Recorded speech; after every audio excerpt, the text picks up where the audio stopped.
It's Wednesday here on the North Shore Drive podcast from the Pittsburgh Post-Gazette. I'm your host, Chris Carter, joined today by Ray Fittipaldo. We're going to talk about how the Steelers do navigate this next game and maybe few games without George Pickens and why it comes down to Russell Wilson making good decisions. We'll also talk about how the secondary is playing and where DeShon Elliott and Minkah Fitzpatrick stand. If you look at their numbers, you might think some things there. But then also we'll talk about how this run defense needs to take on Saquon Barkley, an NFL running back on an MVP pace. It's all here in an action-packed North Shore Drive podcast episode from the Pittsburgh Post-Gazette. Let's get into it. You are now listening to the North Shore Drive podcast, a show on all things Pittsburgh sports from the writers of the Pittsburgh Post-Gazette, hosted by Christopher Carter.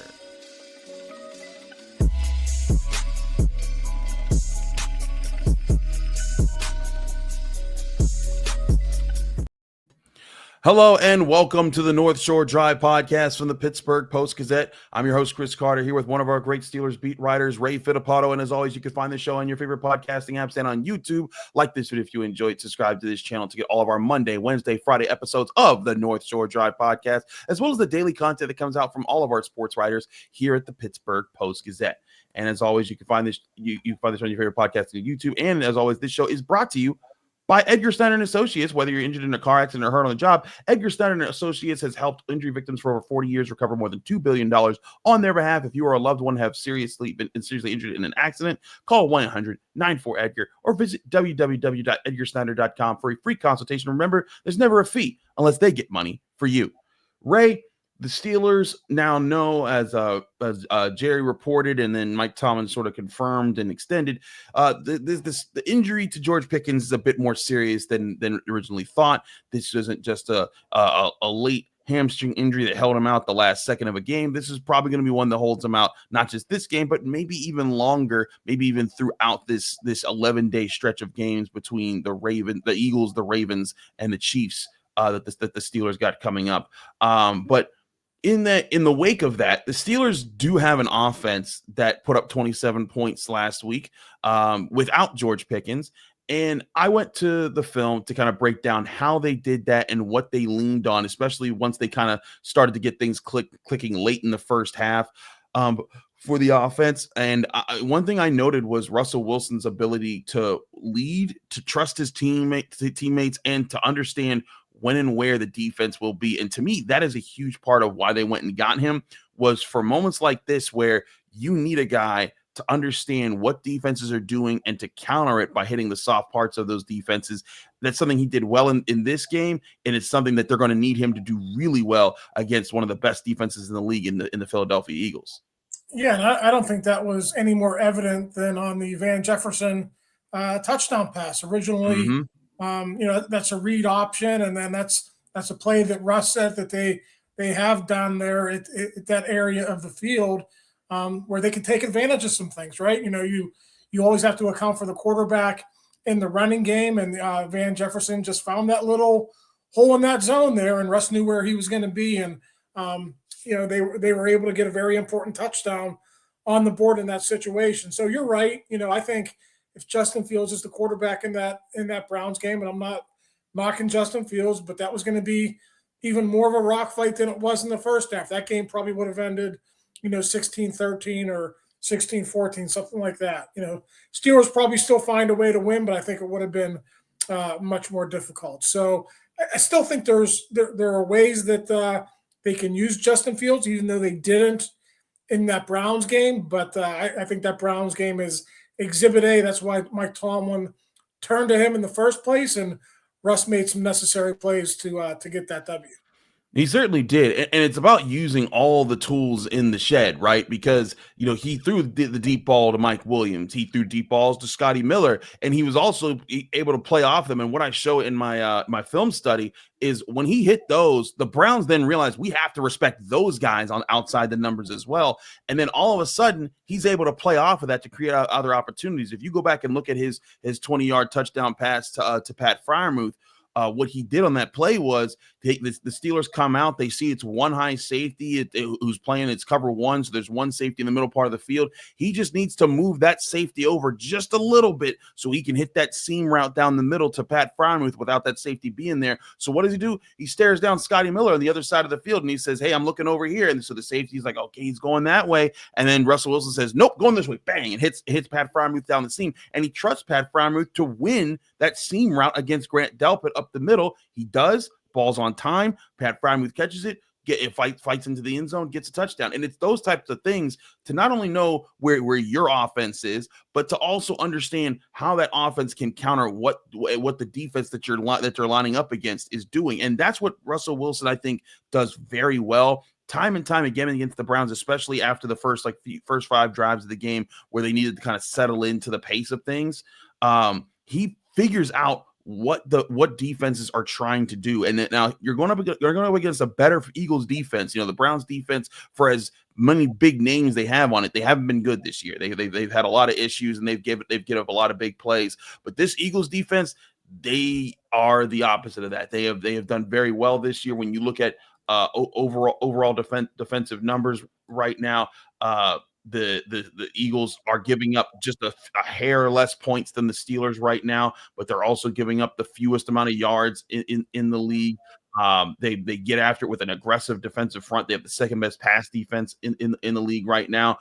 Their defensive front gets after it. Their secondary is athletic. So it's going to take Russell Wilson understanding these guys, but also, these guys winning their matchups as well, because sometimes you can't scheme open a guy like, Jalen Warren's pass to the flat where he kind of not even motion, but play action, and went to the weak side of the formation after starting on the strong side. And it kind of forced Devin Bush as a linebacker to travel all the way across the field with him. He hesitated. That gave Warren space, and Warren took off for 14 yards. But against a team like the Eagles, those type of mistakes won't be as frequent. And that's where it's going to take Russell Wilson being very diligent and understanding where to go with the football and how to go with the football to make more of those plays possible. Well, I think the Steelers recognized what the Browns were doing in the first half. They were playing man on third down. And you'll remember, Chris, there were one-on-one situations where Russ went to Scotty Miller multiple times. They just couldn't connect. And then, as you noted, the Browns didn't respect it until Russ started completing some of those passes. So that's what it's going to take. You're going to have to hit on some of those. In the first half against the Browns, they had 3 and outs. They just couldn't convert those so-called weighty downs, as Mike Tomlin likes to term them. And then in the second half, they were hitting them. And then, as you know, they were able to open up the offense off of that. So they're going to need that. I know that the Eagles have some young corners, but those young corners are playing well. So Mike Williams, Scotty Miller, Van Jefferson, all those guys are going to have to win their share of the battles on Sunday if the Steelers want to get out of there with a victory. Absolutely. And it's going to take Russell Wilson, again, using all the tools in the tool shed. While those receivers are going to do it, you're going to need Pat Freiermuth. You're going to need Darnell Washington this week. You're going to need Najee Harris, Jalen Warren, Cordell Patterson.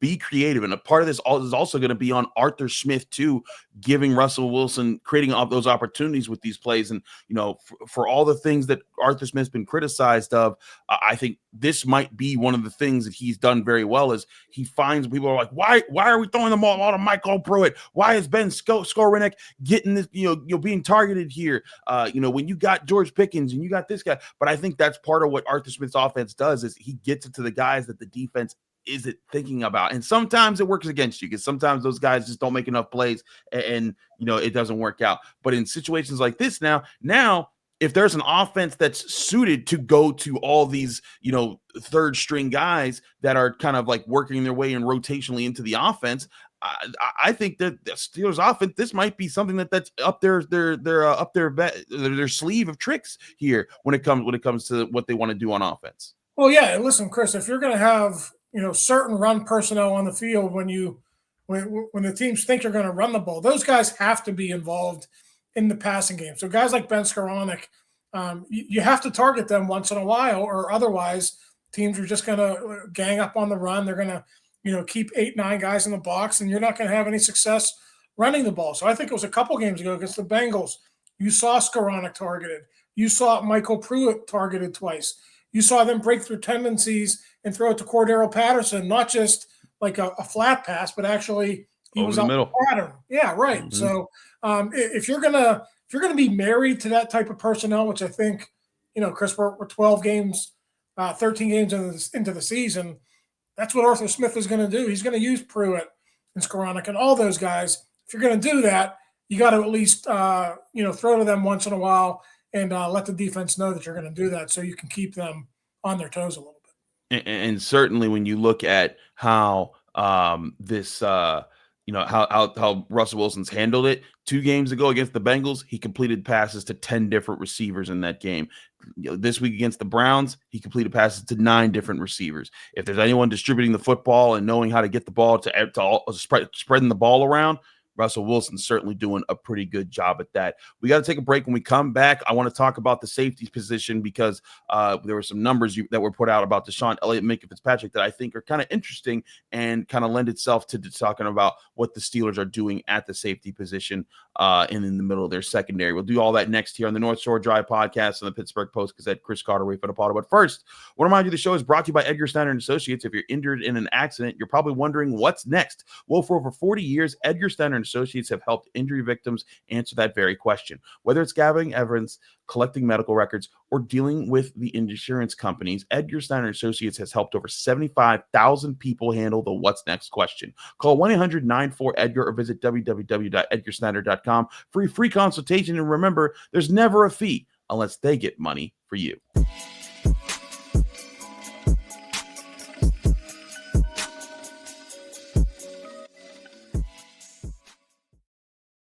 Back here in the North Shore Drive podcast for the Pittsburgh Post-Gazette, Chris Carter, Ray Fittipaldo. Ray, let's talk about the safety position for the Steelers. Now, we had an article put out by our man Adam Bittner, who does all the great editing on these shows. Adam pointed out in the PFF grades, there's a statistical gap between DeShon Elliott and Minkah Fitzpatrick. In looking at this last game specifically, DeShon Elliott made a few plays for the Steelers, had a big breakup, a few big tackles. He received a 72.9 grade in the game. Minkah Fitzpatrick a 53.4 grade. And this, of course, from PFF. And those grades can be they are very subjective to kind of just how PFF works and in weird ways. And he pointed out how, on the year, DeShon Elliott has more stuffs than, or run stuffs than Minkah Fitzpatrick, and he has more interceptions than Minkah Fitzpatrick. And, I think Steelers fans all year long, we kind of pointing out, well, wait a minute, where is Minkah Fitzpatrick? Because he hasn't forced a turnover last season or this season so far. And I think there's legitimate questions about that. Now, we've talked to Mike Tomlin about that, and he's talked about how Minkah Fitzpatrick's making sure the middle part of the field is defended, and he's giving up. And right now, the Steelers are still giving up the fewest amount of yards in the middle part of the field in the entire NFL, and that's what allows other guys in the defense to eat. But one thing we look at in this game is, when the tabulations of the stats and everything, it kind of goes into, I think this is where sometimes the judging of who is responsible for what can get lost in things, because in this game, PFF grades Minkah Fitzpatrick lower because they charge him with that first touchdown to Jerry Jeudy. But if you look at the film, it really looks like Minkah Fitzpatrick, it didn't look like he had underneath coverage on the deep ball. He was running with Jerry Jeudy, and he passed him off to what he thought was going to be DeShon Elliott, while the entire defense was in cover 3. DeShon Elliott was in cover 2. And in that spot, I think that was DeShon Elliott's job to kind of be in the middle part of the field. And you can kind of see he kind of looks back. He's like, oh, man, I messed up. I wasn't in the right spot there. And again, there could be something else there. I could be misinterpreting that. But it appeared to me that Minkah Fitzpatrick was supposed to be passing it off to DeShon Elliott. He wasn't there. And that's not to say DeShon Elliott is terrible or anything like that. But I do think that sometimes we get a little bit lost staring at some of these random stats that are tabulated and not looking at what players are doing to kind of hold up the entire structure of this defense. Yeah, well, a couple of points, Chris. DeShon Elliott has more run stuffs because that's his job. Yes. They're not asking Minkah Fitzpatrick to do, and you could say the same things about interceptions. Now, turnover, there's a thing called turnover luck. Sometimes, DeShon has been in the right place at the right time. I think there was one of those fumble recoveries, Chris, where Minkah was right there, but DeShon got on it before him. So that's just that's turnover luck. And the entire point with Pro Football Focus since its inception was no one there and no Joe on the street who watches film or tries to grade people. No one really knows what's going on except the people down at 34 Water Street who are really looking at that film. So PFF puts out these grades every week. I promise you, no one at the Steelers is looking at those.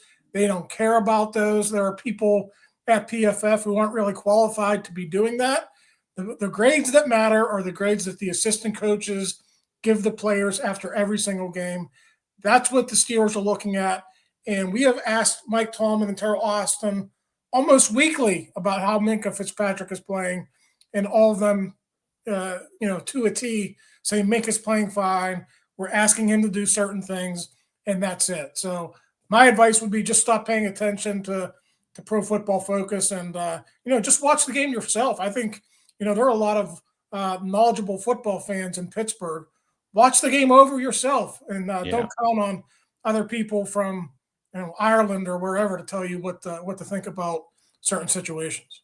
No, I agree too. When you look at that, I think that this is part of where, I get the importance of having analytics and advanced numbers and things that are tracked, that like coverage numbers. Those are important, but it's also important, like you said, for you to kind of decipher for yourself. Like, I've talked to other NFL scouts and other NFL coaches about why they don't use those grades, because they are often misleading. They don't calculate into things. They don't know what's going on behind the scenes. And sometimes, it's also admitting that, sometimes we don't know as reporters, right? Like, we cover these teams personally, but like there was a time where, during, I think it was the Steelers-Ravens game this year, I thought that on a Mark Andrews pass that a Landon Roberts was supposed to at least run with him a little bit. And during the game, I live tweeted like, "Oh, I think that was on a Landon Roberts." Now, after I went back and looked at the film, I was like, "No, that wasn't on a Landon Roberts. They wouldn't ask him to run with that tight end." But what was funny was, so I didn't put that in any of my analysis or any of my film studies or anything like that. But what was funny was that week in the locker room, Landon Roberts was, "Hey, Chris, I saw you tweet about me. You know that wasn't me." And I was like, "I know, Landon, that was my bad." So like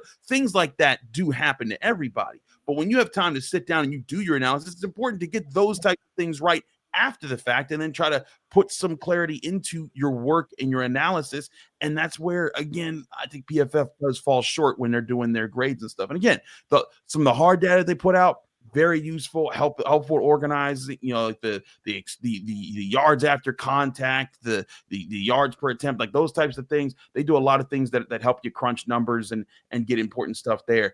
But again, with Minkah Fitzpatrick, with different things like that, I think that it's important. I use sports information systems. I think they do a great job, and a better job as far as tabulating those things. They don't include grades or things that kind of involve their own opinions. They just say, "Hey, these are the numbers as they were broken down," and they're who I get the middle field part of the stat from, is because they break that down as well. And I think that's a big part of what the Steelers are doing right now, is that they have a structure, they have a game plan that's going to force you to have to make tough decisions. And one of the tough decisions, as Mike Tomlin has said, is, are you going to throw it with at Minkah Fitzpatrick when he's sitting there in the zone coverage and he's on the spot that you're throwing to? Like in that touchdown play, that wasn't Minkah Fitzpatrick's role. His role was underneath. They went over top. But how many times have we seen Minkah Fitzpatrick playing deep coverage in a zone and people gone after him? If you watch Hard Knocks, you can even see Jamar Chase, him were kind of jawing back and forth at one point, and Minkah's like, give me one. And Jamar's like, "I'm not giving you one because I know what you want." And like, there's a strategy, there's a cat and mouse game that teams are doing to avoid Minkah Fitzpatrick. And I know that Steelers fans are like, but I want my turnovers. But that's part of why it is, because they don't want him to have a chance to make an impact on the game. Yeah, I think a lot of time fans want things in black and white, and they don't want a lot of gray area. They want things to be defined for them. But we all know Minkah hasn't had a turnover since whatever the date was in 2022. But Chris, if you look at the stats, pretty much every team defensive stat, Steelers are top 5 in scoring. I want to say they're like top 7 or top 10 in yards allowed. I mean, they're winning games because their defense has been really good overall. And sometimes, Minkah's role isn't going to factor into the splash play. So, we could have a whole separate argument about whether they're misusing him, whether his talents are being put to use. I mean, I'm all for that, but I sit back as a journalist as well. I say, well, they're holding teams to 14, 15, 16 points a game. Who am I to second guess Terrell Austin and Mike Tomlin with what they're doing? I mean, they're 10-3, Chris. They're doing pretty well with the way they've deployed Minkah Fitzpatrick to this point. So again, if you're a Steelers fan out there, just go back and watch the game a second time, figure things out for yourself. I think that's your best bet.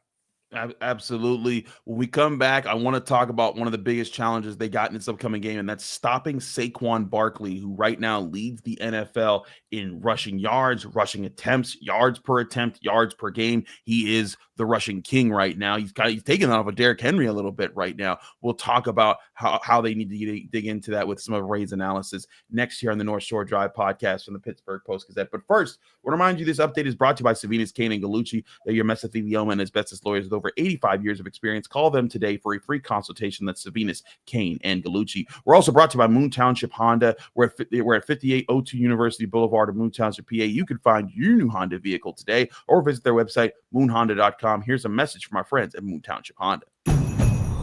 It's that time of year again to get the Honda of your dreams during Happy Honda Days, where you'll find great offers on a sporty new Civic, spirited Accord, fun to drive HRV, and versatile CRV. So don't wait. Turn your holiday dreams into reality with a new Honda named KBB.com's best value brand. Buy online, reserve from select dealers, or visit your local Honda dealer today.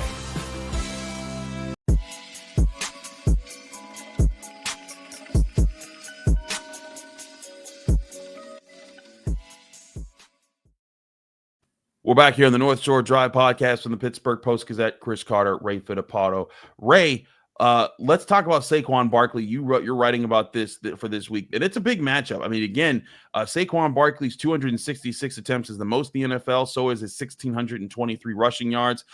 His 11 touchdowns is about, I think, tied for third in the NFL behind Derrick Henry and Kyren Williams. And David Montgomery, so I guess fourth. But either way, he's averaging 6.1 yards per carry.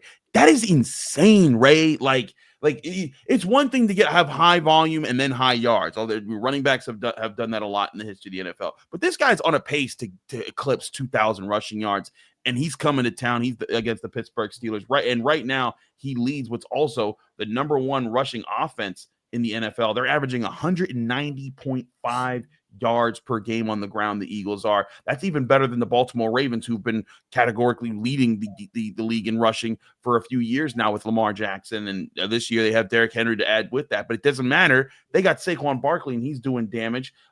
Meanwhile, though, the Steelers have the number 4 run defense. They're allowing 91.5 yards per game on the ground. They've been doing a good job there. They're also allowing just 4.1 yards per carry. So this could be an unstoppable force meeting an immovable object. But Ray, what are some of the things they have to do better against the run to stop Saquon Barkley specifically?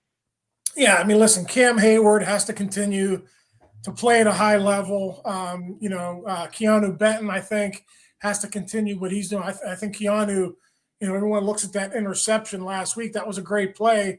But he's made his money this year because he's been really good against the run. So when I think about that, I think about those two guys. Larry Ogunjobi is banged up. We think he's going to play this week. But, yeah, that front seven really has to step up. Alex Highsmith and T.J. Watt have to do a great job. And then, of course, Patrick Queen and Landon Roberts. Probably a good week for Landon to be in there. I think everyone has seen the clips now of the way he just blows up some of these running plays when teams try to pull on him. So they've been really good for the most part, pretty much all season against the run, except for a hiccup or two here and there. So they're going to need that same type of an effort against the Eagles. The Eagles are not going to go away from the running game, Chris. I mean, read about, look at the TV, see what's going on with the Eagles now in their passing game. They are going to be committed to stopping the run. And the Steelers have to be committed to stopping the run too. What Ray is referring to is the fact that Jalen Hurts and A.J. Brown are very publicly beefing right now. And yes. It's kind of interesting to see that right now when it'd be one thing if like the Eagles were struggling, right? Like because if they were in a bad spot, then I could see the team kind of barking at each other, being frustrated and everything. But the Eagles are like killing it right now. They're the number 2 team in the NFC. And if you look at the standings as is right now, like they're 11-2. They're doing better than the Steelers. They're the number 2 seed in the NFC. They're, some people might say they're the second or third best team in football right now. So it's just bizarre to me that this is happening between what's a really good wide receiver and a really good quarterback and guys that have been to a Super Bowl together. Yeah, absolutely. A.J. Brown, Arthur Smith knows A.J. going back to their days together with the Titans. He's a really good football player, but he also is, and he can be, kind of a pain in the butt to teammates and to coaches, because they have to deal with this type of, diva type behavior. So I think every team in the NFL, at a certain level has to deal with that, but it kind of seems like we're almost approaching like the old Terrell Owens, Donovan McNabb Eagles beef from 20 years ago or whenever that was. This stuff is public. You got Brandon Graham, commentating on his podcast, and then him taking back what he said. It's kind of a mess out there right now. And if you just look at their offense, Chris, they are so run-centric. Yeah, they'll make a few plays here and there in the passing game, but you look at what they've done recently, they really haven't. It's been low-scoring slogs, having trouble beating bad teams. This offense, I should say, this offense is not clicking on all cylinders, and the Steelers' defense has a real opportunity to keep the score down in this football. To be clear, this is what Brandon Graham said, and he said, "I don't know the whole story, but I know Hurts is trying, and Brown could be a little better with how he responds to things." He said the person that's complaining needs to be accountable. They were friends before this, but things have changed, and I understand that because life happens. But it's the business side of things that we have to make sure the personal doesn't get in the way of the business. He also said, he eventually went to say, I made a mistake and assumed that something it was what it wasn't. But it's just it's kind of putting all this drama out in the street in a big game. In a big part of their season. And again, this is supposed to be one of the best tandems in the NFL.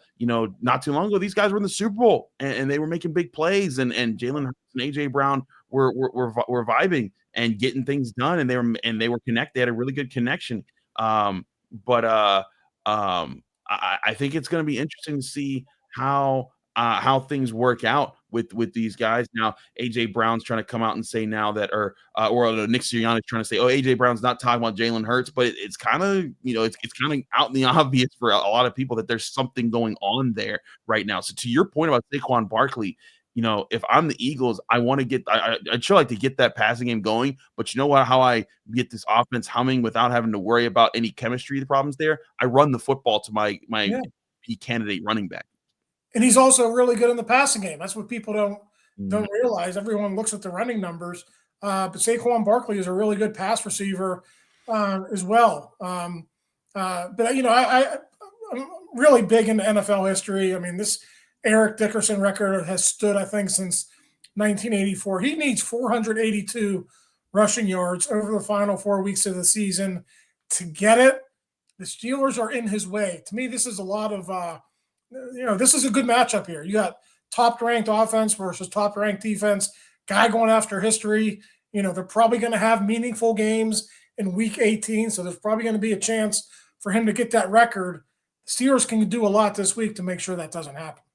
Absolutely. Lots of things that they can do. We'll keep you covered here as Ray, Jerry, Brian, myself, we're all at the Steelers facility throughout the week, keeping you covered at Steelers practice as they get ready to head into Philadelphia this Sunday for a big matchup where, again, the Steelers have not won since 1965 in Philadelphia. Will they break that long drought this weekend? We'll keep you posted on how they work to do that throughout the week. From Chris Carter, from Ray Fittipaldo, from Chris Carter, myself, thank you for tuning into the North Shore Drive podcast from the Pittsburgh Post-Gazette. As always, you can find the show on your favorite podcasting apps and on YouTube. Like this video if you enjoy it. Subscribe to this channel to get all of your Monday, Wednesday, Friday episodes of this podcast, as well as the daily content that comes out from all of our writers here at the Pittsburgh Post-Gazette. Back Friday with Brian Batko, breaking down your final looks at Steelers-Eagles heading into the weekend.